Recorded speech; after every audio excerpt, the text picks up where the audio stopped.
FIR क्या है और इसको कैसे दर्ज किया जाता है और कौन सी वो ज़रूरी बातें हैं जो आपको एफआईआर के बारे में मालूम होनी चाहिए। इसके अलावा ज़ीरो एफआईआर क्या होती है, इसे कैसे दर्ज किया जाता है, इस सब के बारे में आज हम चर्चा करेंगे सुनील मियाँ लीगल टॉक्स में। नमस्कार, मेरा नाम सुनील मियाँ है और आप मेरे साथ देख रहे हैं लीगल टॉक्स। मुझे उम्मीद है आपको ये वीडियो और इस पर दी गई जानकारी ज़रूर पसंद आएगी। एफआईआर को समझने से पहले ये समझना ज़रूरी है कि जो ऑफेंस होते हैं वो मुख्य रूप से दो प्रकार के होते हैं, एक कॉग्निजेबल और दूसरे नॉन कॉग्निजेबल। कॉग्निजेबल ऑफेंसेस वे ऑफेंसेस होते हैं जिनमें पुलिस बिना वारंट के अपराधी को गिरफ्तार कर सकती है, और नॉन कॉग्निजेबल ऑफेंसेस वे ऑफेंसेस हैं जिन अपराधों में पुलिस अपराधी को बिना वारंट के गिरफ्तार नहीं कर सकती। सबसे पहली बात ध्यान देने वाली ये है कि जब भी कोई घटना घटित होती है तो उस बारे में सूचना संबंधित पुलिस थाना को कोई भी व्यक्ति दे सकता है। ये जरूरी नहीं है कि जिस व्यक्ति के साथ इस तरह का अपराध घटित हुआ हो वही सूचना दे। जिस भी व्यक्ति को इसकी जानकारी रहती है वह इसकी सूचना नज़दीकी थाने में दे सकता है, और इस प्रकार की सूचना संबंधित थाने में दो प्रकार से दी जा सकती है, पहली जुबानी तौर पर या दूसरी लिखित तौर पर। और यदि इस प्रकार की सूचना जुबानी तौर पर दी गई हो तो थाना इंचार्ज का ये कर्तव्य होता है कि वे ये सुनिश्चित करें कि ये दी गई सूचना को लिखा जाए, और लिखने के बाद उसे पढ़कर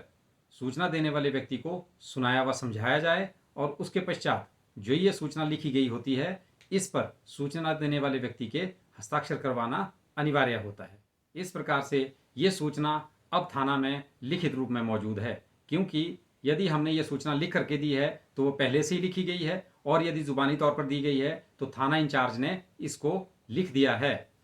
इस सूचना को प्रत्येक राज्य सरकार के निर्देशों के हिसाब से हर थाना में एक रजिस्टर लगा होता है, जिस रजिस्टर के अंदर इसकी एंट्री की जाती है, और हर एक सूचना के लिए एक नंबर दिया जाता है। जो नंबर इस सूचना के अगेंस्ट लगता है उसको हम उस दी गई सूचना का एफआईआर नंबर कहते हैं, और ये नंबरिंग हर तारीख के हिसाब से सीरियली आगे आगे चलती रहती है।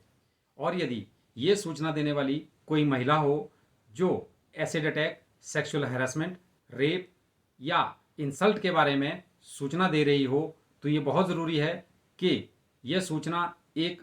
महिला पुलिस अधिकारी या महिला अधिकारी के द्वारा ही रिकॉर्ड की जाए, उन्हीं के द्वारा लिखी जाए या सुनी जाए। और ऐसी स्थिति में यदि वह महिला शारीरिक या मानसिक रूप से अक्षम है कि वह थाना ना जा सकती हो तो उस स्थिति में पुलिस अधिकारी को उस महिला के निवास स्थान पर या फिर ऐसे स्थान पर जो उस महिला के लिए कन्वीनियंट हो वहां जा कर के ये इन्फॉर्मेशन रिकॉर्ड करनी होती है। और ऐसी स्थिति में यदि आवश्यकता हुई तो इंटरप्रेटर या स्पेशल एजुकेटर की भी सहायता ली जा सकती है। और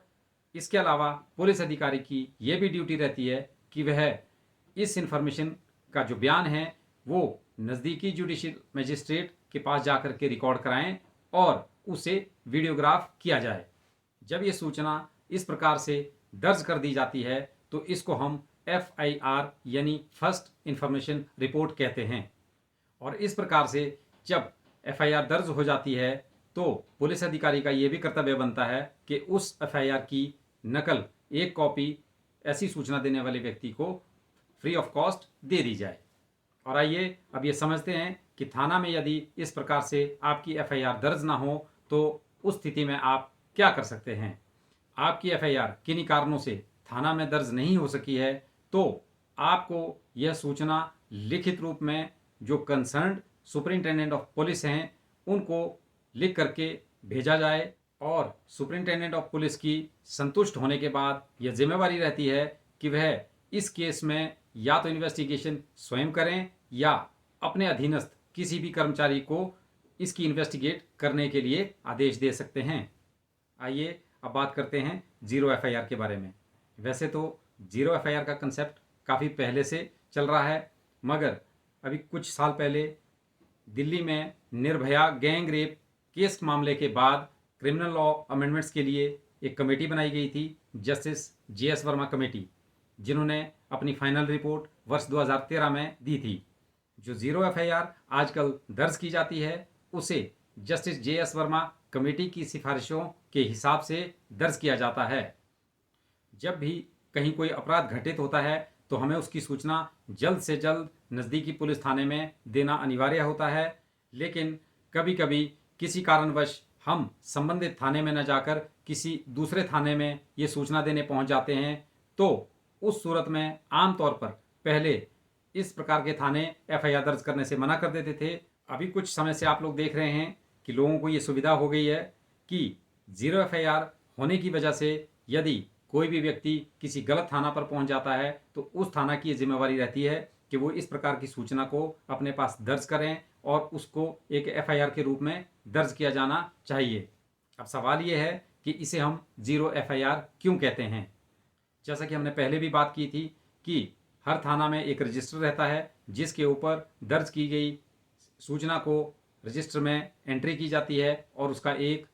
नंबर पड़ता है जो सीरियल नंबर होता है। लेकिन जब दूसरे थाने में 0 FIR दर्ज होती है तो वहाँ के लिए ये कायदा निर्धारित किया गया है कि उस पर इस प्रकार का उस थाना का कोई नंबर नहीं पड़ेगा, वह थाना उस पर नंबर की जगह एक 0 लिख देगा, इसीलिए इसे हम 0 FIR कहते हैं। और जो थाना 0 FIR को दर्ज करता है उसकी ये जिम्मेवारी रहती है कि वह इस FIR को संबंधित थाना में, जिस थाना में अपराध घटित हुआ हो या जिस थाने की वहाँ ज्यूरिसडिक्शन बनती है, वहाँ उसे भेजे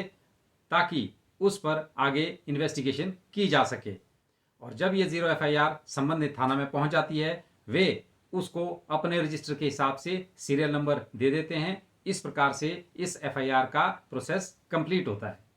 मुझे उम्मीद है कि वीडियो और इसमें दी गई जानकारी आपको ज़रूर पसंद आई होगी। मेरी आपसे गुजारिश रहेगी कि मेरे इस वीडियो को लाइक ज़रूर कीजिएगा। इसके साथ साथ मेरे YouTube चैनल लीगल टॉक्स को सब्सक्राइब ज़रूर कीजिएगा और इसे अपने जानकारों के साथ शेयर कीजिएगा ताकि जो जानकारी इस चैनल पर दी जा रही है वह सभी लोगों तक पहुंचे और उनके काम आए। इसके साथ साथ नीचे आपको बेल आइकॉन मिलेगा, बेल आइकॉन को प्रेस करके सारी नोटिफिकेशंस ऑन कर दीजिएगा ताकि जैसे ही मेरा कोई भी नया वीडियो इस पर पब्लिश होता है तो उसकी नोटिफिकेशन सबसे पहले आपको मिले। धन्यवाद, शुक्रिया, नमस्कार।